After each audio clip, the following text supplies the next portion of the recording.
자, 오늘은 핸드랩 얘기를 한번 해보겠습니다. 핸드랩 몇 가지를 준비했는데요. 자, 이렇게 세 종류, 크게 세 종류가 있어요. 첫 번째 종류는 3.5m에서 4m 정도 되는 탄력이 비교적 없는 핸드랩이에요. 두 번째 거는 4.5m짜리 탄력이 있는 핸드랩입니다. 마지막은 길이 한 6m 정도 되는 탄력이 없는 핸드랩이에요. 제가 추천드리는 건 얘는 무에타이 용도, 얘는 무에타이 용도로 나온 거고요. 트윈스 제품입니다. 그리고 얘는 성인이 감기에는 약간 부족한 감이 있어요. 3.5m에서 3m짜리는 성인한테는 비추천입니다. 그래서 추천하는 핸드랩은 4.5m 이상인 탄력이 있는 핸드랩을 추천해요.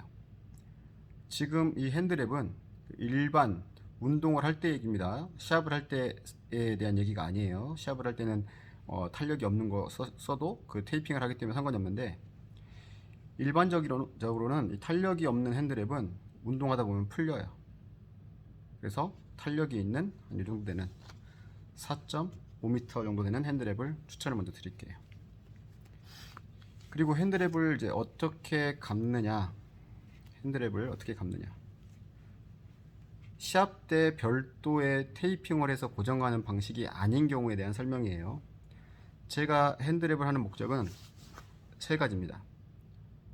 첫 번째는 이 손목을 잡아줘서 손목이 꺾이지 않게. 두 번째는 목적이 네 가지 되겠네요. 첫 번째는 손목을 잡아준 용도, 두 번째는 이 너클 파트를 보호하는 용도, 그 다음에 세 번째는 이 손등 부분, 근데 이 손등 부분 이 뼈가 밀리는 거를 방지하는 용도. 근데 그거는 너클 파트랑 보호하는 거랑 거의 같은 목적입니다. 그다음에 엄지손가락. 그래서 손등에 있는 이 뼈들 보호랑 너클 파트를 보호하는 것을 한 가지로 볼게요. 그렇게 되면 세 가지가 되겠죠. 손목을 보호하는 용도, 손목이 꺾이는 걸 보호하는 용도, 이 엄지손가락, 이게 훅을 치다 보면 이 엄지손가락이 다치기도 하거든요. 한번 다치기 시작하면 계속 그 부딪히기만 해도 아픕니다. 그래서 여기를 보호하는 용도, 그래서 세 번째는 이 너클 파트랑 이 손등을 보호하는 용도. 그래서 이 세 가지를 모두 만족할 수가 없어요. 그러기에는 이 핸드랩이 좀 짧습니다. 그래서 목적에 따른 핸드랩 감는 방법을 보여드려 보겠습니다. 첫 번째는요, 손목을 강하게 잡아준 용도입니다. 본인이 체급이 좀 있고 샌드백이 좀 무겁고 그리고 내가 좀 세게 때리는 편이다. 그러면 이 손목 부분이나 이 손등 부분에 무리가 오는 경우가 많습니다. 그래서 이 손목 부분을 단단하게 잡는 핸드랩을 한번 해볼게요. 걸어서 손목에서 시작합니다. 손목에서 가볍게, 너무 당기시면 안 돼요. 손목을 이 테이퍼 방식으로 아래로 쓱 내려가면서 최대한 많이 감아볼게요.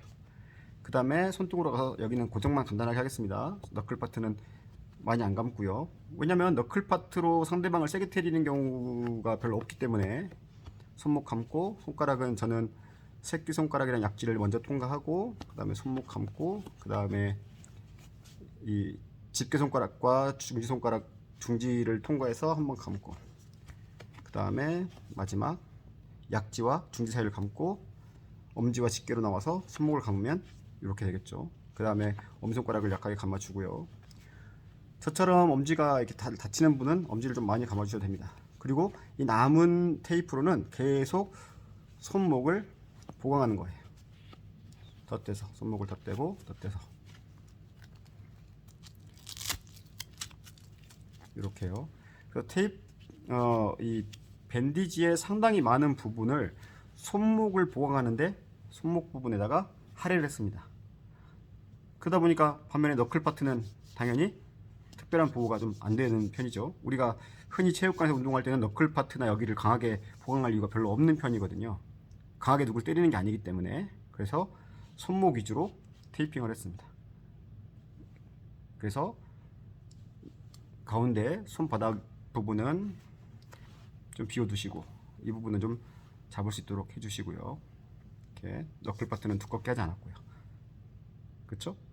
그래서 일반적인 경우라 그러면 누구를 세게 때릴 일이 없고 스파링을 세게 하지 않고 시합 상황이 아니라면 일반적으로는 이렇게 손목 부분 보호하는 용도로 테이핑을 많이 해요. 이번에는 시합처럼 아니면 내가 유독 그 너클 파트가 약하다거나 손등이 너무 아프다, 그럴 경우에 테이핑하는 법을 밴디지 하는 법을 보여드릴게요. 이때는 손목보다 이제 많은 밴디지의 많은 부분을 너클 파트 보호에 할애할 겁니다. 그러다 보니까 먼저 좀 뽕을 만들 거예요. 좀 이렇게 손에 감아서요.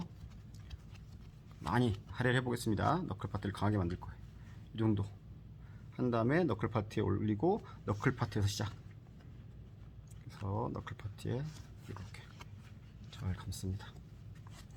자, 너클 파트가 벌써 빵빵해졌죠. 너클 파트를 좀 빵빵히 감고, 처음에 겹쳐서 시작한 이유는 바닥까지 두껍게 하고 싶지 않았기 때문입니다. 그 다음에 똑같아요. 다시 손목으로 가서 손목을 약간만 고정하고, 아까랑 똑같이 저는 새끼손가락과 약지, 그리고 항상 마무리는 집게손가락과 엄지 방향으로 나와서 손목 한 번 더 감고, 그 다음에 저는 이렇게 이 부분 집게손가락과 중지 부분을 통과한 다음에 다시 마무리는 엄지와 집게손가락 사이로 나와서 손목을 감고, 그 다음에 이렇게 감고 마무리는 손목에서, 이렇게 해서 아까랑은 다르게 너클 파트가 이렇게 빵빵해지는 겁니다. 보이는지 모르겠는데 이렇게. 그래서 너클을 이렇게 돌려볼게요. 너클 파트를 빵빵하게 감은 거예요. 이렇게나 두껍습니다. 이렇게 이렇게.